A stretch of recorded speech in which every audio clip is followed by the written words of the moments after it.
सोनम रघुवंशी हत्याकांड की कहानी एक ऐसी रहस्यमयी और चौंकाने वाली घटना बन चुकी है जिसने न केवल इंदौर और मेघालय बल्कि पूरे देश को झकझोर कर रख दिया है। यह मामला एक ऐसी लड़की की कहानी है जो शादी के महज 12 दिनों बाद अपने पति की हत्या की मुख्य आरोपी बन गई। इस पूरी घटना की शुरुआत होती है 11 मई 2025 को, जब इंदौर के राजा रघुवंशी और सोनम की शादी बड़े धूमधाम से हुई थी। दोनों का रिश्ता शुरू में सामान्य दिख रहा था और शादी के तुरंत बाद वे हनीमून के लिए मेघालय गए, जो कि पूर्वोत्तर भारत का एक सुंदर लेकिन घने जंगलों और खतरनाक घाटियों से भरा इलाका है। 20 मई से 23 मई के बीच दोनों ने मेघालय के प्रसिद्ध पर्यटन स्थलों की यात्रा की, जिसमें वेई सौदोंग झरना भी शामिल था। इसी जगह पर 23 मई को अचानक राजा रघुवंशी लापता हो गया और सोनम का भी कोई सुराग नहीं मिला। शुरू में इसे हादसा समझा गया, लेकिन जब 24 मई को उनका किराए का स्कूटर सुनसान सड़क किनारे लावारिस हालत में मिला तो पुलिस को शक हुआ। 2 जून को राजा रघुवंशी का शव एक खाई से बरामद हुआ, जिसकी हालत देखकर यह साफ हो गया कि यह हादसा नहीं बल्कि सुनियोजित हत्या थी। राजा के सिर पर गहरी चोटें थीं और पोस्टमार्टम में गला दबाने की भी आशंका जताई गई। जैसे जैसे जांच आगे बढ़ी, शक की सुई सोनम रघुवंशी की ओर घूमने लगी। पुलिस ने मोबाइल लोकेशन, सीसीटीवी फुटेज और कॉल रिकॉर्ड खंगाले, जिससे पता चला कि हत्या से कुछ दिन पहले से ही सोनम लगातार फोन पर किसी से संपर्क में थी। जांच में यह भी सामने आया कि सोनम का एक कथित प्रेमी राज कुशवाहा इस पूरी साजिश में उसके साथ शामिल था।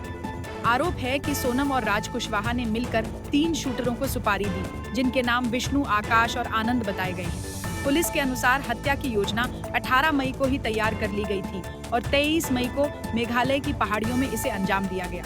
हत्या के बाद सोनम ने बड़ी चालाकी से खुद को बचाने की कोशिश की। वह असम के रास्ते ट्रेन से इंदौर लौटी और फिर राज कुशवाहा से मिली। वहां से वह एक गाड़ी से उत्तर प्रदेश के गाजीपुर पहुंची। 9 जून को वह गाजीपुर के एक ढाबे पर अकेली देखी गई, जहां स्थानीय लोगों ने उसकी पहचान कर ली और पुलिस को सूचना दी गई। पुलिस ने तुरंत उसे हिरासत में लिया और महिला सुरक्षा केंद्र में रखा गया।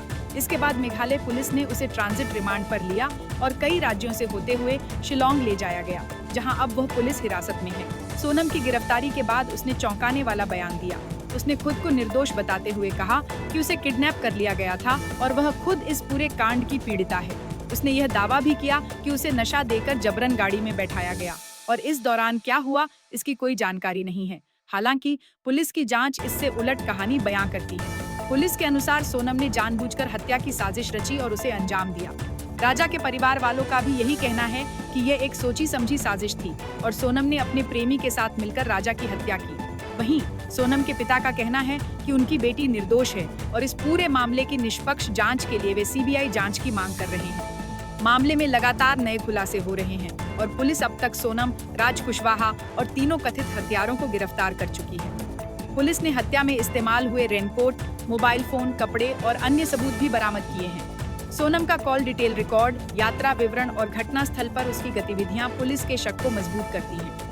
अब यह मामला न्यायालय में है और कानून अपना काम कर रहा है, लेकिन इस घटना ने देश भर में एक बहस छेड़ दी है कि एक नई नवेली दुल्हन, जो समाज की नजरों में एक सीधी सादी लड़की थी, आखिर कैसे इतनी बड़ी साजिश का हिस्सा बन गई। क्या यह सच में प्रेम में धोखा था या फिर एक लड़की की जिंदगी के पीछे छिपा कोई और गहरा रहस्य था?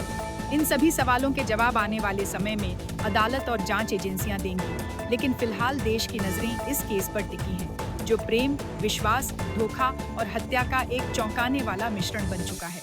और इसी के साथ आज की हमारी खास रिपोर्ट यहीं समाप्त होती है। सोनम रघुवंशी हत्याकांड से जुड़े हर पहलू पर हमारी नजर बनी रहेगी और जैसे जैसे जांच में नए खुलासे होंगे, हम जनतक भारत पर आपको हर अपडेट सबसे पहले और सबसे सटीक तरीके से पहुंचाते रहेंगे।